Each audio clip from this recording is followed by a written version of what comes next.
রামিসা হত্যার ব্যাপারে স্বরাষ্ট্রমন্ত্রী বলেছেন যে প্রকাশ্যে শাস্তি দেয়া এটা মধ্যযুগের আইন। আমরা এখন আধুনিক যুগে আছি। আমরা এখন মধ্যযুগে নাই, আমরা আধুনিক যুগে। এই ব্যাপারে ইসলাম কি বলে? ইসলামের কোনো আইনকে মধ্যযুগের আইন বলা যাবে না। এটা একটা দৃষ্টতা এবং এটা চরম, আমি মনে করি ইসলাম না জানার কারণে ওনার মধ্যে তৈরি হয়েছে। আপনারা এত আইনের কথা বলেন, এত আইন করে বাংলাদেশে 9 দিনে তাহলে কেন 6 জন ধর্ষণের শিকার হয়? ওই আইনের ভয় মানুষকে কেন অন্যায় থেকে এক মুহূর্তের জন্য দূরে রাখতে পারে না? অথচ আপনি চিন্তা করেন, যেই যুগকে আপনি মধ্যযুগ বলতেছেন ওইটা সোনালী যুগ মুসলমানের। ওই সোনালী যুগের বিচার ব্যবস্থা এমন ছিল, একটা মানুষ অন্যায় যাওয়ার আগে নিজের হাত আগুনের মধ্যে পুরাতো, যে প্রয়োজনে দুনিয়ার আগুনের মধ্যে পুর, আল্লাহর আখিরাতের আযাব থেকে বাঁচার জন্য মরিয়া হয়ে মানুষ চেষ্টা করে।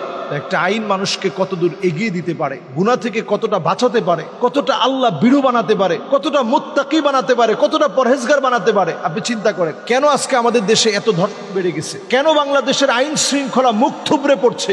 এর কারণ হচ্ছে সব আছে, আইনের আসলে বিচার নাই। আইন তার নির্দিষ্ট গতিতে চলে। একটা বিচার হতে হতে 5 বছর, এরপরে 5 বছর পরে দেখা যায় যে আরে এ তো অমুক দলের লোক, তার বিচার করে কেমনে? রসুখার মতো ব্যক্তি দিনের পর দিন মানুষ মারলো, 101টা হত্যা করবে সে সিদ্ধান্ত নিয়েছে, এখনো তার মৃত্যুদণ্ড দিতে পারেন না, বছরের পর বছর চলে গেছে। আপনারা করেন কি? কোন আইনের কথা আপনারা বলেন?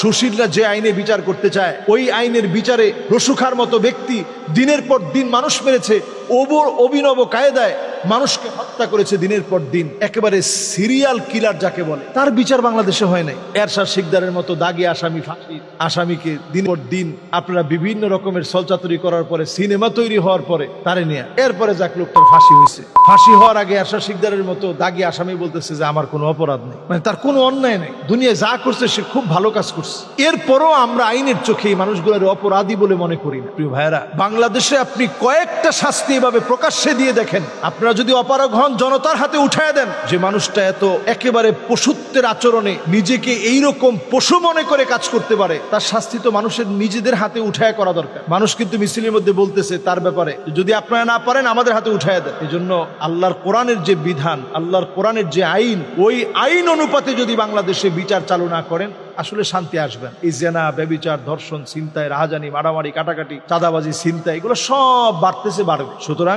এই যুগে আপনারা সেই কোরআন সুন্নাহর বিচার কি ফলো করা লাগবে। এছাড়া আসলে সমান সমান হয় না। এই যে একটা রামিসা চলে গেছে, তার বাসায় মেয়ে আছে, বাচ্চা মানুষ আছে, এখন বাচ্চারা তো কোনো অপরাধ করে না, অপরাধ করছে স্বামী স্ত্রী। স্বামী স্ত্রী দুজনে মিলেই বাচ্চাটাকে হত্যা করেছে। আর স্ত্রী কতটা নির্লজ্জ বেহায়া, সে তার স্বামীকে পরনারীর সঙ্গে, একটা ছোট বাচ্চাকে এই বিকৃতি যৌন আচরণ করতে দিয়েছে স্ত্রী নিজে। সে কতটা অমানুষ হলে পরে এই কাজ করতে পারে? আপনি চিন্তা করেন, একটা নারী হয়ে সে কেমনি কাজটা করছে। সুতরাং তাদের বিচার প্রকাশ্যে জনসম্মুখে করার ব্যবস্থা করে। আল্লাহ আমাদেরকে বোঝার তৌফিক দান করুক। আসসালামু আলাইকুম ওয়া রাহমাতুল্লাহি ওয়া বারাকাতুহু।